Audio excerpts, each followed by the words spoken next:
A very good morning to all of you. My name is Anamika Joshi, and in this session, we are going to understand the reading skills. So, before understanding the reading skills, it is important to understand the communication first. So, communication is a process of exchange of ideas, views, emotions, feelings between sender and receiver. Right? There is a sender who send the messages and the receiver who receive the messages via medium using a certain channel or the communication channel, we can say, right? So what is the basic purpose of any communication?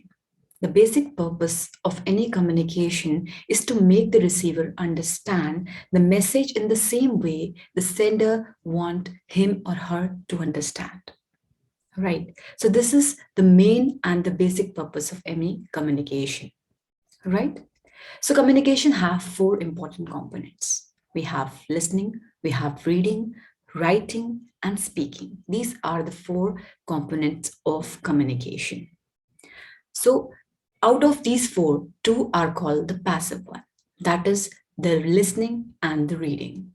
And the rest two, that is your speaking and your writing, these are the active skills. So we will discuss it later on what active skills are and what passive skills are all about.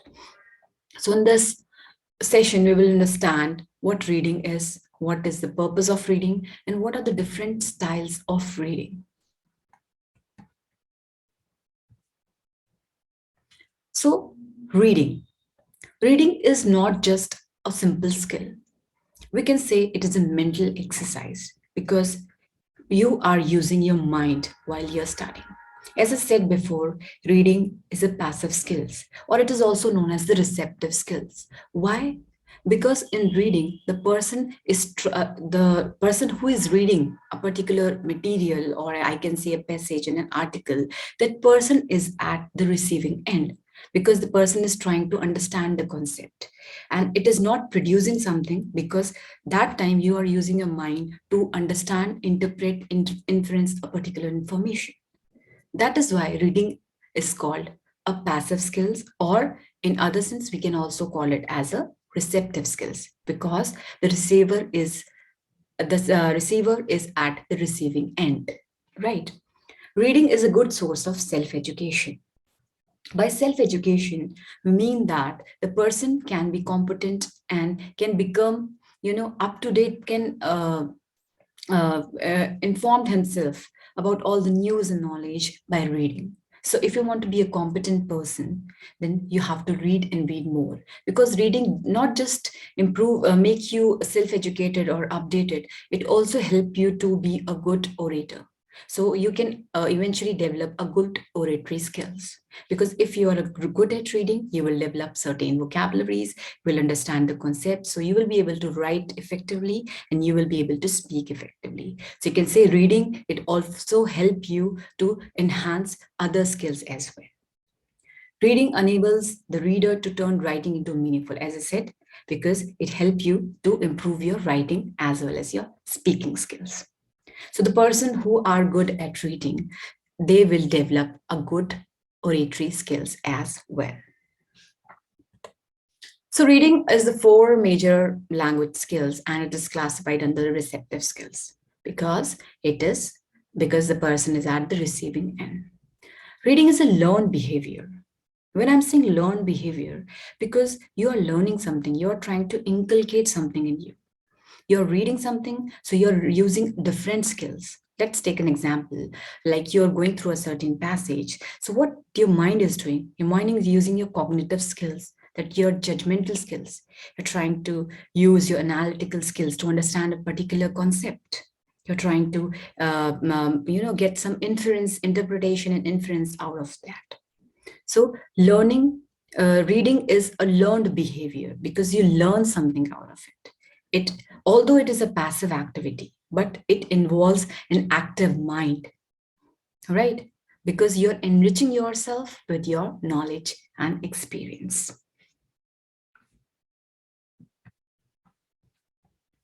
So if we want to understand the literal meaning of reading, it is a reaction to the graphic symbols, right?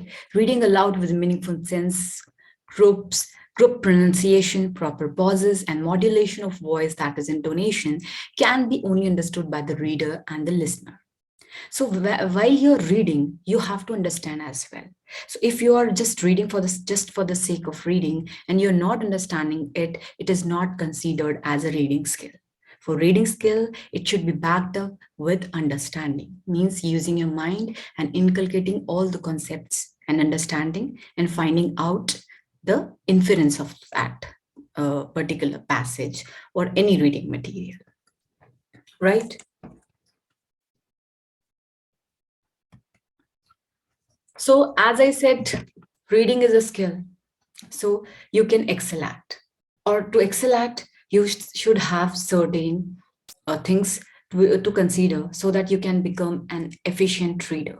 So these are the things you need to consider. These are the points, like skill in reading loud, skill in grasping the gist of a passage, the skill of deducting informations, right? You're able to deduct the information. You can get the gist of a particular passage or a particular article or anything which you're reading. The skill of being able to find the facts and information. There are certain style you can use to find out the particular fact you're looking for in a particular book or printed material. It is skill in being able to note exact information when one is reading. These are the things, if you'll consider all these points, you can become an efficient reader. So what is the purpose of reading? Why a person should read, or why a person should, enhance or inculcate this reading skills? Because if you are good at reading, again, I said, I'm going to say this because I have covered this before, that if you're a good reader, you will develop good oratory skills, you will be able to write effectively, you will be able to speak in an efficient and effective way. So effective reading leads to, a comprehensible input, right? You will be able to understand, you will be able to listen, speak, and write effectively. It can enhance your vocabulary because when you're reading, you're going through a different words and you're able to understand the words. So it enriches your vocabulary, right? You'll get to know new phrases, new words, new expressions that you can use while speaking or while writing something. And effective reading can also help you to keep your mind focused, because reading, when you are reading something, what you're doing, you are doing a mental exercise. And when you're doing a mental exercise, it means what you're doing, you're trying to focus your mind on a particular thing. So you will enhance and improve your concentration if you are reading and if you have the habit of reading. So we have 4 style of reading. So if you are want to read something, you can opt for any of the styles. The first one is skimming, the second is scanning, third is churning, and fourth is assimilation. Skimming. When I'm saying skimming, skimming is the very first style of reading something. So if you're reading a passage which contains, suppose, let's say 5 paragraphs with certain subheadings. So what you're doing while skimming, you are, rapidly reading something. So you're taking a bird view because you're trying to understand what are the topics, what are the subtopics, what type of passage it is, and what are the important things which are there in the heading or the subheading you need to know. So skimming is a quick process and you are using your rapid eye movement during your skimming process, right? So you are browsing the entire passage as it is written because you are taking the roughly idea of what the passage or what the article or what the reading material is all about. So that is why it is called skimming, because you are trying to find out, you are taking the bird view of that thing, right? Skimming is a quick process, as I said, and in skimming, what you do, you're using a rapid eye movement. The second one is scanning. Scanning means finding out for specific information, right? So when you are scanning something, it is also a quick process. But in scanning, you're taking one passage at a time and you're trying to find out a specific information. For instance, in a passage, you can see that we have 3 or 4 questions which are asking for certain, facts or certain dates or certain, survey and percentage. So what you'll do in scanning, you'll go through the passage quickly, and you are trying to find out the particular dates or particular year or particular information. That is why it is called a specific information. So scanning is again a quick process, and you are trying to find out a particular information throughout the reading process. So in skimming and scanning, these both are quick process. So by doing this skimming and scanning, you will come to know that what the passage is all about.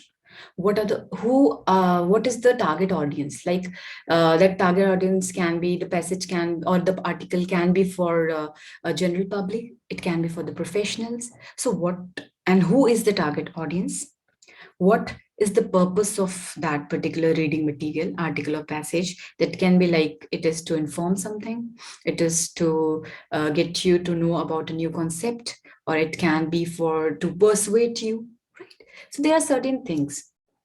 And what is the text type? Like it can be formal, it can be informal, it can be directive. So it can be anything. So with skinning and scanning, you will come to know the three important things.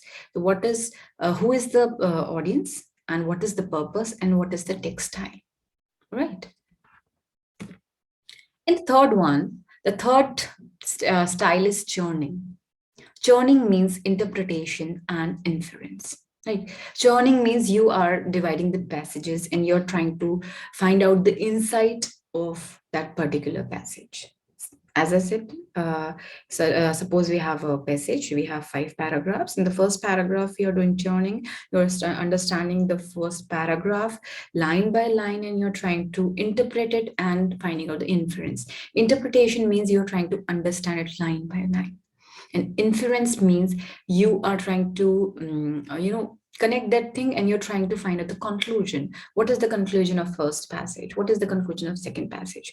Because if you're reading, it is, we have, it's a human nature that we cannot know all the words, right? But if you're doing this style of reading, that is churning, in interpretation, what you will do, you will go through the words and you're trying to find out the meaning of the word in a particular passage. For instance, we have certain homonyms, or we can say, multi, we can say a multiple meaning words. For instance, crane. So one can be like, we can see crane as a bird, or one can use crane to, pick some heavy steel bars. So because these are have the similar spellings, that is why they are called the homonyms. But we have different meanings in different passages. So in churning, you're trying to understand the meaning of a particular word, and you're getting the inference. You're trying to find out the conclusion. So this is called churning, taking the insight or in-depth knowledge of a particular paragraph in a passage. Interpretation, how it is done, depending on the question, we need to decide what angle we are going to take. Suppose there is certain question which are asking for a particular angle. So you will try to analyze or try to interpret that passage or that reading passage through that angle only, right? So generally a text contains discussion on more than one keyword. So if you're focusing on a particular keyword, so you will try to understand the passage or the particular paragraph in the same way the question is asked. So what you're trying to do, you're trying to interpret, you're trying to understand that particular reading material. Inference, again, inference means conclusion. Conclusion means you are connecting all the dots. Here, dot means you're trying to find out the gist of a particular passage, what the whole passage is talking about. So you're trying to finding out the inference. You can also take the inference of a particular, paragraph of a passage. So inference means getting the conclusion. You're drawing the inference. So churning is a technique. We do churning. We use 2 techniques, like word meanings. You are trying to find out the word meaning, or you're doing the coherence, right? Techniques to do churning. That's all for today, class, and we will be covering this in the part 2. Thank you so much and have a nice day. Thank you.